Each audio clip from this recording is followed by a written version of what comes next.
Good evening, ladies and gentlemen. Gabi na. So, time check, 7 o'clock.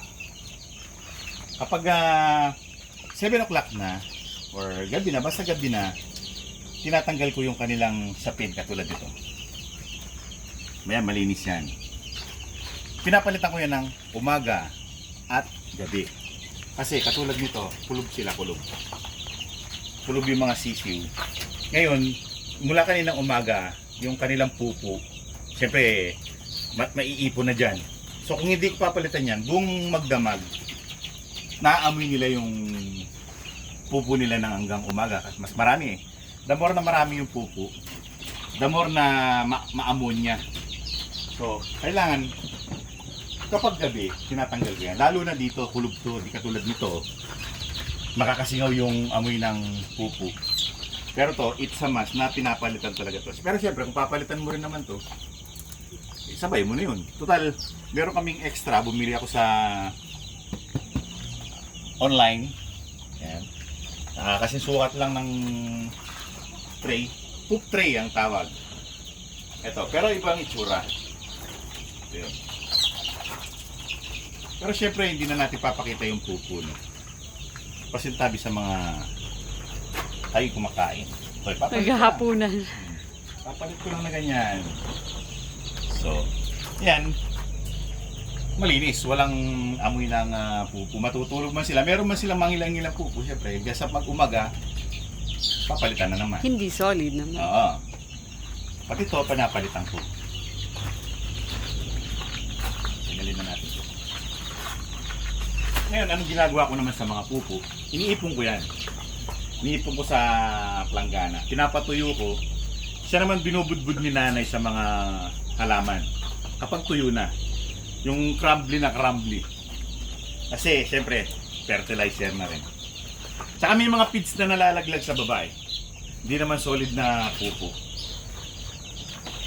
Tapos, the more na lumalaki yung mga sisiw, the more na malakas sila magpupo. Mas marami silang pupo. Yan. Tapos bukas ng umaga niyan, pagpapakain ulit, magdadagdag ng pagkain, magpapalit ng tubig. Yun na rin, papalitan na rin yung mga pupo. Tapos ang pinalilinis ko dyan sa mga tray na yan, huwag na nating pakita mabuti. I-scrape ko muna yan ng spatula.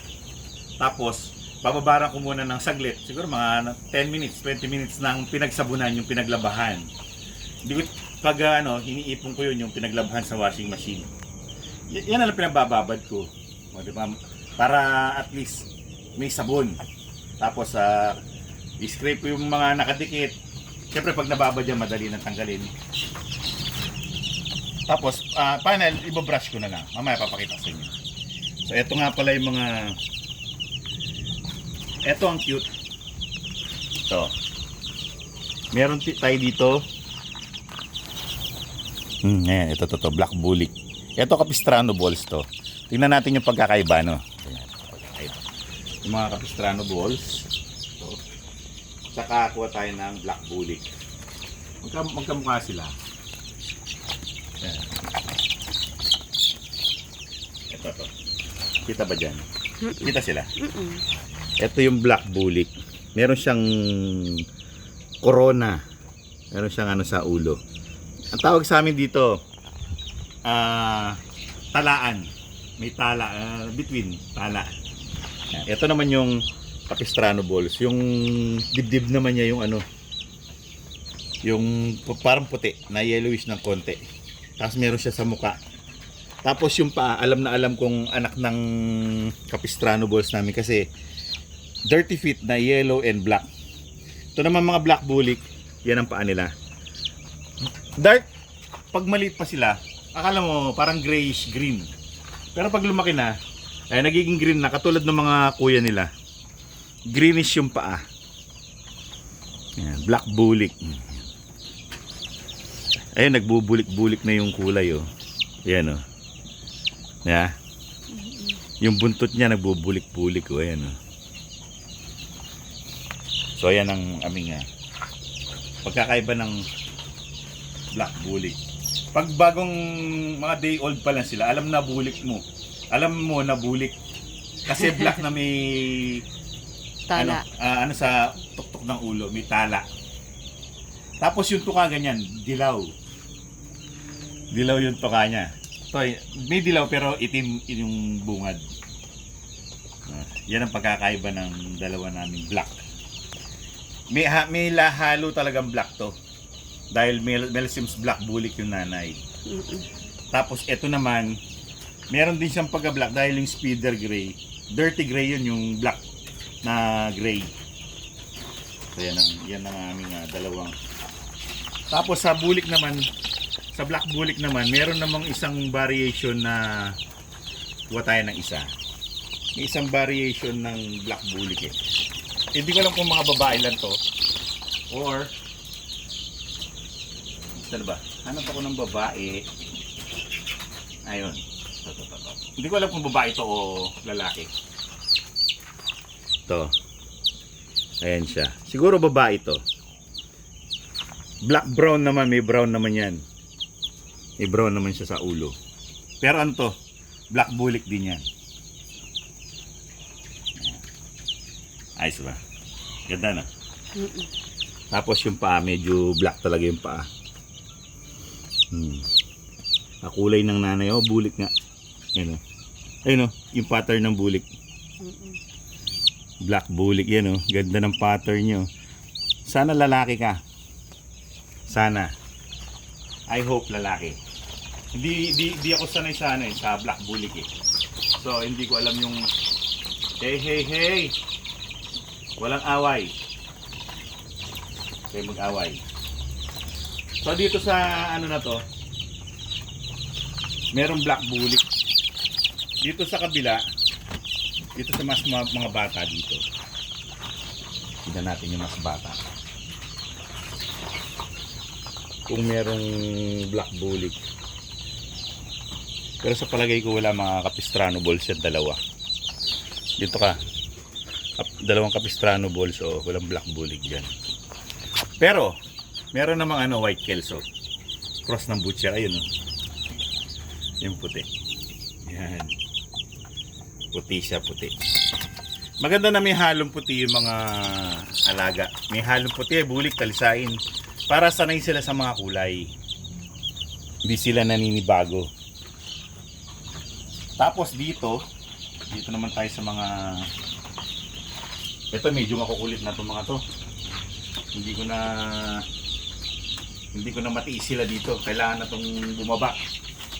Kasi masyado na silang aligaga. Nag-aaligaga na sila. Yung magugulatin sila.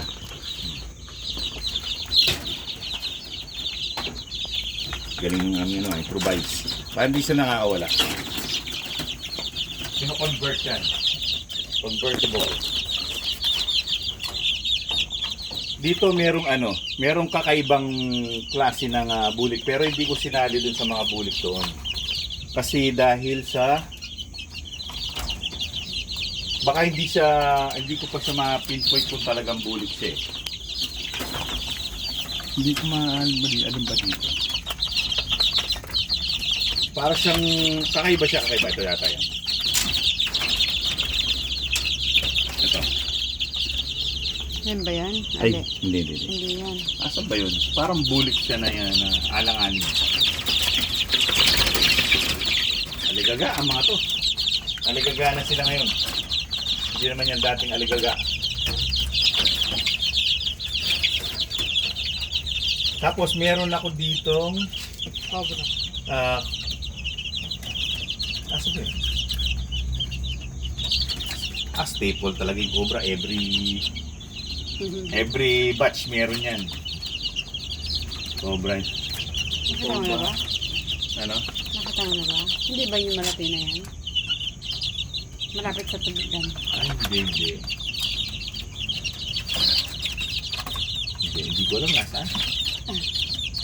Baka doon sa kabila. Doon sa isa. Oo. Nakatakip na sila eh. Hindi natin makikita. Tapos meron dito yung mga nag-i-spangle na mga butcher.